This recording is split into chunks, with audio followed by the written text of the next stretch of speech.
उसमें मार्क्स बड़े काटे जाते हैं। बिल्कुल। तो शब्द जब आप लिखते हैं और वो सही नहीं रहते हैं, उनकी स्पेलिंग में आप ध्यान नहीं देते हैं, तो उस जगह पर अर्थ का अनर्थ हो जाता है। जी तो हाँ। शब्द चाहे अंग्रेजी के हैं, चाहे वो विज्ञान के हैं, या फिर हिंदी के हैं, या आपकी जो भी भाषा है प्रादेशिक है उसके हैं, तो उनको आप ध्यान से पढ़ें। और जब भी आप पढ़ाई करें और इन शब्दों को लिखें भी, बार बार लिखने से जी बहुत जी अच्छी याद हो जाती है। बिल्कुल और सही बात, पक्का जी हो जी जाता है। जी जी कैंसिलेशन भी नहीं होना चाहिए कि बार बार एग्जाम में जब आप बैठ रहे हैं तो काटपीट हो रही जी, है, तो बिल्कुल। उससे भी नंबर बहुत कटते हैं। जब आप लिखकर याद करेंगे तो इस हाँ। तरह की गलती की संभावना नहीं रहेगी, और बल्कि परीक्षा के समय आपको कैसे लिखना है इस बात का अभ्यास हो जाएगा, और आपको अपनी रफ्तार भी पता चल जाएगी कि आपको किस गति में लिखना है हाँ, ना? कई बार तो हम लोग ये सोचते हैं कि नहीं बहुत अच्छा, बहुत तेजी से लिख जी जाएंगे, हाँ। पूरा तो याद है, लेकिन जब लिखने चलते हैं तो फिर उस तरह से नहीं लिख पाते, तो इसलिए बहुत जरूरी है।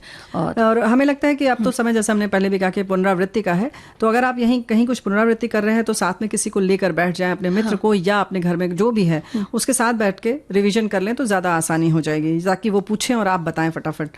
लेकिन उससे पहले जैसे हमने कहा कि पढ़ने लिखने वाली अभ्यास, लिखने के अभ्यास के लिए आप बिल्कुल परीक्षा की तरह एक नियत समय पर बैठें। आप सोचें कि परीक्षा ही दे रहे हैं, और 2.5 घंटे 3 घंटे जितना भी समय अवधि है आपकी परीक्षा की, उतने समय में उतने प्रश्न पूरा करने की कोशिश करें, और आप देखें कि क्या आप कर सकते हैं या नहीं। बल्कि हम तो ये कहेंगे कि अगर आपकी 3 घंटे की परीक्षा है तो आप 3.5 घंटे का अभ्यास करें, क्योंकि वहां पर जब हम जाते हैं कहीं और, तो हमारी थोड़ी सी जो प्रदर्शन होता है वो थोड़ा सा 10% तो कम हो जाता है, प्रभाव उसका पड़ता है। आप जाते हैं, परिवार, वहां पर परीक्षा का जो वातावरण होता है उसका दबाव होता है, तो कुछ इस तरह से अभ्यास करें ताकि आपको वो दबाव जो है वो भी उसमें आप उसको कवर कर लें, जी। है ना? और जब हम कुर्सी मेज पर पढ़ के बैठ के पढ़ते हैं तो उससे अभ्यास में जरूर फर्क आता है रेणु जी, कि कई बार बच्चे सोचते हैं कि चलो सोफे पे बैठ गए या जमीन पर बैठ गए, तो आप ये चीज देखें कि अगर कुर्सी और मेज पे बैठेंगे तो बिल्कुल सीधे आपकी पीठ होती है, जो कि एक ठीक अवस्था में होती है, तो इससे भी बहुत सारी एनर्जी आपके शरीर को मिलती है और आप बेहतर पढ़ाई कर सकते हैं। और बिल्कुल, ये तो हो गई ना। क्या कह रही तुम?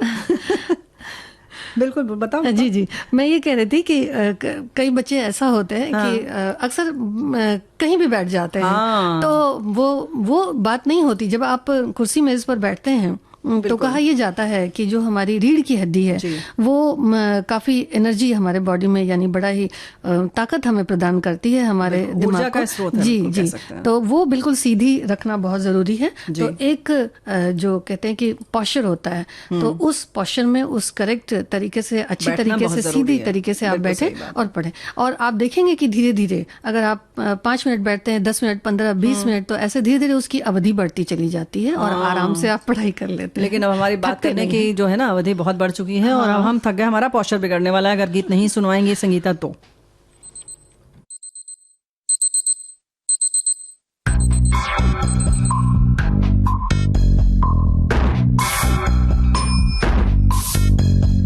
कसके जूता, कसके बेल्ट, उसके अंदर अपनी शर्ट, मंजिल को चली सवारी, कंधों पे जिम्मेदारी।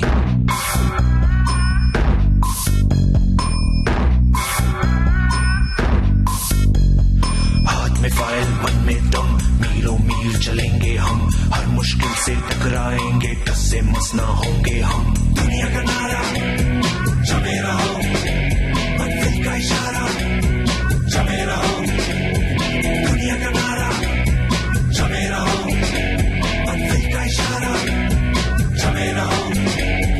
ये सोते भी है, टेंशन आगे रहने की है, टेंशन मेहनत इनको प्यारी है, एकदम आज्ञाकारी है, आज्ञाकारी है। ये ऑमलेट पर ही जीते हैं, ये टॉनिक सारे पीते हैं, वक्त पे सोते वक्त पे खाते, तान के सीना बढ़ते जाते। दुनिया का नारा जमे रहो, मंजिल का इशारा जमे रहो, दुनिया का नारा जमे रहो, मंजिल का इशारा जमे रहो।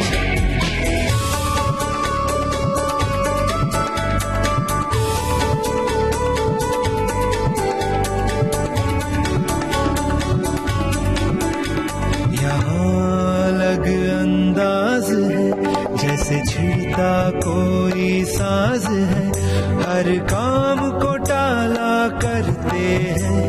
सपने पाना